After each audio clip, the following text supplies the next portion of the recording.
Thank you, Sharon. Our gospel readings continue in Matthew 5.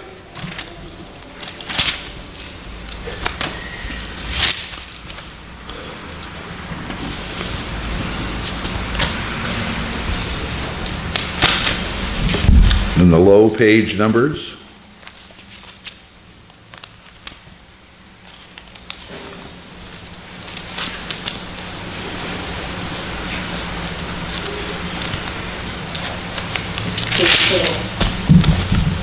I love thin paper.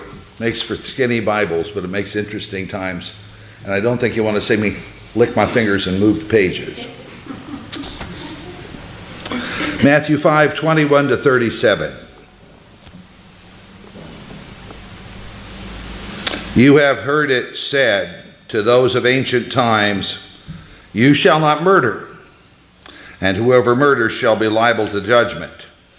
But I say to you that if you are angry with a brother or sister, you will be liable to judgment.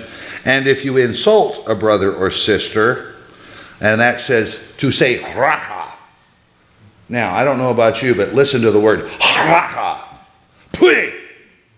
That's what it means. It means I spit on your feet. Now, I don't know about you, but spitting on somebody's feet to me sounds like an insult. And if you insult a brother or sister, you will be liable to the council. And if you say, you fool, you will be liable to the hell of fire. So, when you are offering your gift at the altar, if you remember that your brother or sister has something against you, leave your gift there before the altar and go be reconciled. And then, that is the background of where we're headed. This level of insistence now comes to hear this. In verse 13 and 14. You are the salt of the earth. But if salt has lost its taste, how can its saltiness be restored? It is no longer good for anything, but is thrown out and trampled underfoot. You are the light of the world. A city built on a hill cannot be hid. No one, after lighting a lamp, puts it under a bushel basket, but on the lampstand, and it gives light to all in the house. In the same way, let your light shine before others, so they may see your good works and give glory to your Father in heaven. And then Jesus goes on to talk about the righteousness that fulfills the law. Salt is a local sacred product. As most of us know, you cannot buy salt pond salt. You can only be given salt pond salt. And the same families that have been doing it, with many subtractions and many move-aways, still are out there sometimes making salt. However, I don't think, when I look at the pictures of the old salt pond clay evaporation pans, that the black plastic is much of an addition. I understand it's there to keep people from walking through. I understand people have taken their four-wheel drives and gone right through the middle. But there used to be a hard work artistry to that, where there were flat pans everywhere, and the salt was brought up from below. There was a vein of salt water under that marsh, where everywhere else on the island we float on a vein, a whole sponge of fresh water. That one was salt. It's different than simply taking seawater and flooding a place and let the sun cook it down, which happens in a lot of other places here in Hawaii. You can buy Hawaiian sea salt, but you can't buy salt pond salt. Well, technically you can't, but you can. What you do is you go to the Hawaiian church and you get their spice mix, okay? And their salt is then brewed with all the local spices that they want to use, plus all the stuff they've imported. Now, what would happen if suddenly that salt were tasteless? What do you mean? It's salt. Of course it's going to still taste, or that or evaporate and be gone. Well, not in the ancient world. Evaporated salt is usually fairly pure. But the salt of the ancient world, as you'll see on the back of the bulletin where they talk about the trade that still goes to Ghana across the Sahara, where they take and mine the salt out of the bottom of a prehistoric sand dune, that seawater has been cooked down to salt, and there's a layer of salt. And you mine it, and you load it on camels, and you take great chunks of it, and you deliver them to Ghana. The rub is, of course, that it's got some dirt in it. Dirt in the salt? Oh, ick. Well, what happens if you leave the salt out and don't keep it sealed and covered is this. Especially if you're in Israel where the mist rolls in. There's not always a lot of rain, but off of the Mediterranean, the mist comes in and it soaks into everything. Have you ever had a wet night this winter where there was no wind and it was just dew everywhere and the air was dripping? That's how it is sometimes in Israel.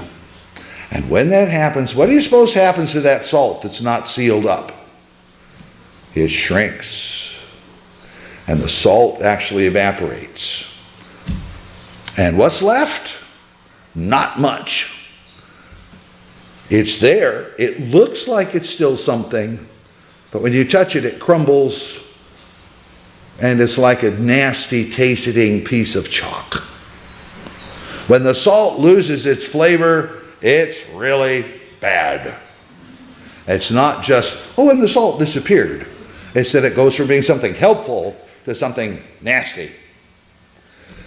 That's the background of Old Testament, New Testament Roman salt.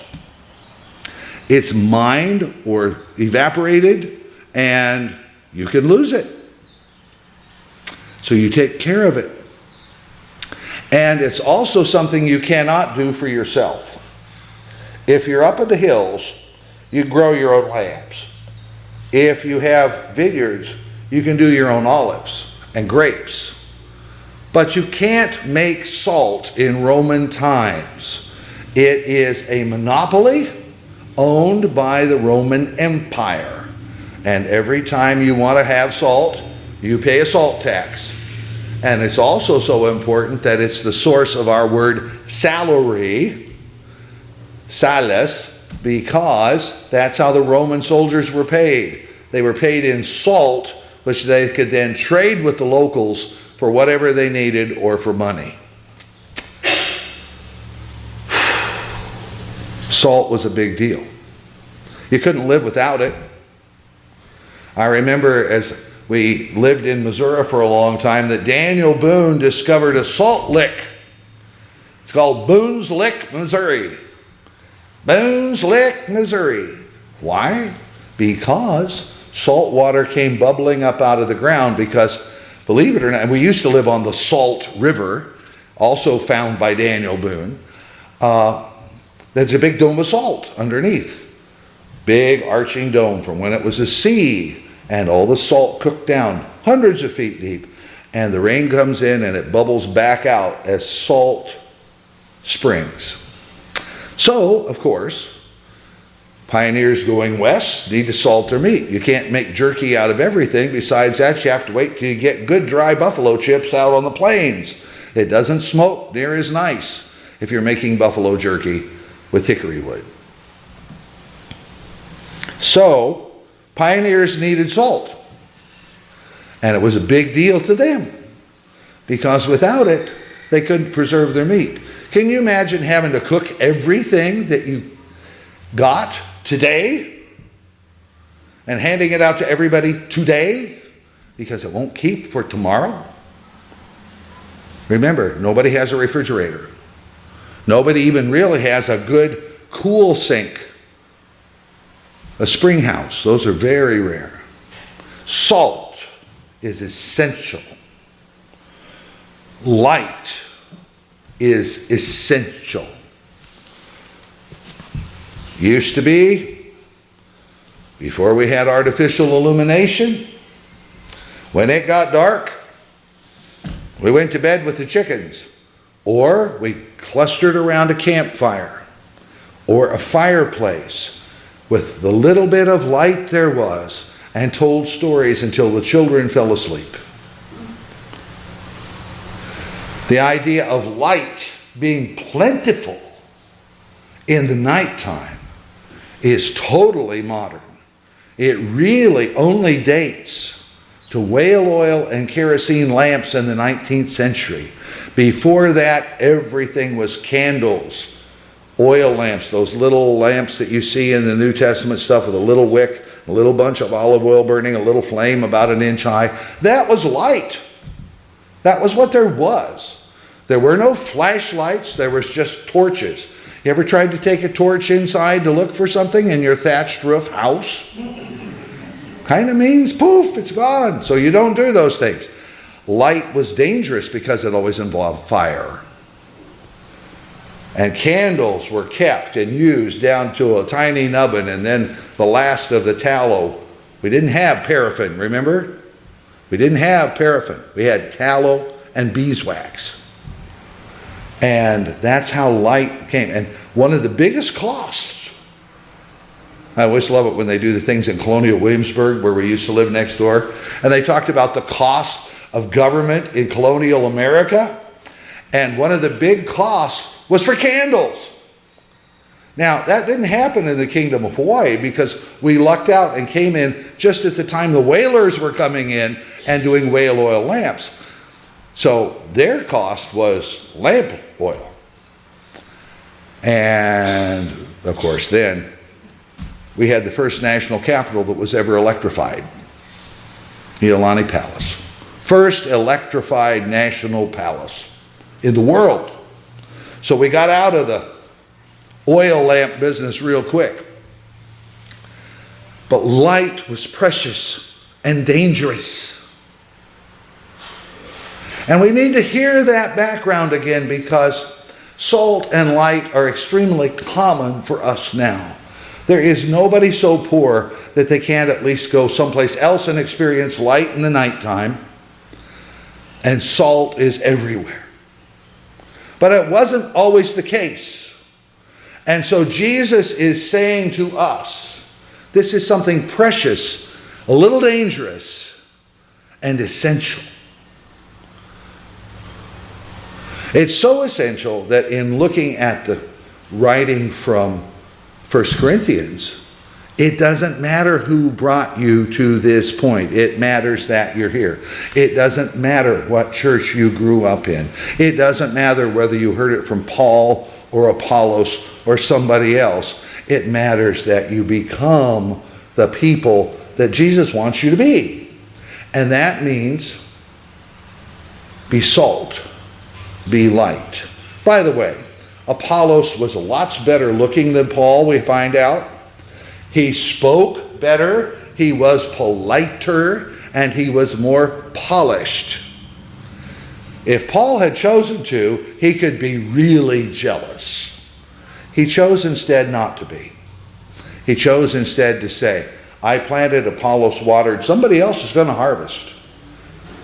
So don't get worried about how you got here. We come from lots of different church backgrounds or none. We come from lots of different experiences. But we're all here to concentrate on Jesus. We're all here to gather at this table and remember Him. And remember Him in ways that are unique for each and every one of us. But what is common to all of us, to all Christians in the world, and to anybody who's actually living an aware life, is to be salt and to be light. What does salt do? Salt cleanses and purifies and preserves. If you have a really nasty spill that needs cleaned up of something organic, salt works. It's one of the ancient scrubbing agents. It's like, 5000 BC, Mr. Clean. You can use it to scrub up almost anything if you have enough of it. But of course, it's precious. Salt cleans. It preserves. We talk about preserving meat mostly when we think about salting and smoking, but salt also can be used to preserve other fruits and vegetables. It also can be used, and sometimes used to be used, in preserving leather and other things. It's a preservative.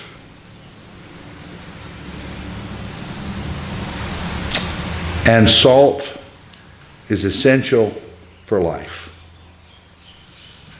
You have to have some salt. You have to have some sodium chloride in your body, or it doesn't work. Part of that mix of ancient chemicals that makes up the human body that reflects the ancient seas from which we evolved involves salt. And without it, we will die. Now, my question is, are we salty enough? Now, we tend to use that phrase to mean, oh, see, he has a really salty mouth on him, meaning he cusses a lot, right? An old salt, somebody who comes in off the fishing boat, string of cuss words this long, kind of rocking still from the boat. We think about all those folks. I always used to think they were all up in Maine, but I discovered they're all over the world. Salty talk. If you want to mess with people's minds, say, my preacher told me to be more salty today, so I'm going to let loose. And if your team loses at the Super Bowl, now I don't really notice that we have really a dog in this show. The Seahawks ain't there, right? But I'm sure you have picked a side. What would it mean to be salty today? What would it mean to forego? This is the biggest betting day in the world. More people bet on the Super Bowl than bet on the World Soccer Tournament. Okay? What would it mean to be salty today and say, I think I want to do something different on Super Bowl Sunday. Besides that, I tend to fall asleep by halftime. What would be different? Well, I remember one church, all the young men of the church got together. They rented in the day before they were real common. They rented a big back projection, 72-inch television for the weekend. And they installed it in the biggest family room of one of their guys. And they all said to their wives, we make you the following pledges. We won't drink beer, we won't place bets, and we won't cuss. Now imagine a Super Bowl Sunday without any of the three. Be the salt of the earth. Change things. Flavor things. Be a little different. It's okay. And wouldn't it be sad if nobody knew you were salty? If you were so bland that you just disappeared into the background? There we go. Next thing. Light. Light goes everywhere. If you have a source of light, it radiates out 360 degrees every direction you can think of. And it hits everything in the room. The old thing from church camp, I don't know if you remember it or not, you're sitting about a mile away, half a mile away, whatever size pond your camp was at, and they were having the demonstration of how powerful light is as you sat around the campfire. Over on the other side, somebody struck a match, and you could see it from half a mile away. One little match. Light is powerful. It is that electromagnetic resonance which we see with and which shines on everything. Now, well, that's great, preacher, but there's a lot of places in my life I don't want to shine. I don't want people to know that I'm a light bearer. I personally think the bushel basket theory is probably okay. I'll just keep my faith secret under a bushel basket, and nobody will see my light, and I'll be all right. You sure there's no cracks? You sure there's no place where the light's going to sneak through? Or maybe you should actually do what Jesus says and take the bushel basket off of the light source. In his case, it was a lamp. And put it on a stand so it can shine out. Maybe we should rejoice that we can be light for the world. Maybe it's okay that we can take principled stands on issues. Maybe it's all right that we proclaim the worth of every person and that our light should shine out every place. So, I ask you, do you want a salt-free diet? Do you want to live in the dark? I don't think so, not for me. I need salt and I need light. And our hymn is the insert. Nancy has brought this to us. I want to walk as a child of light. Would you, if you're able, please join us?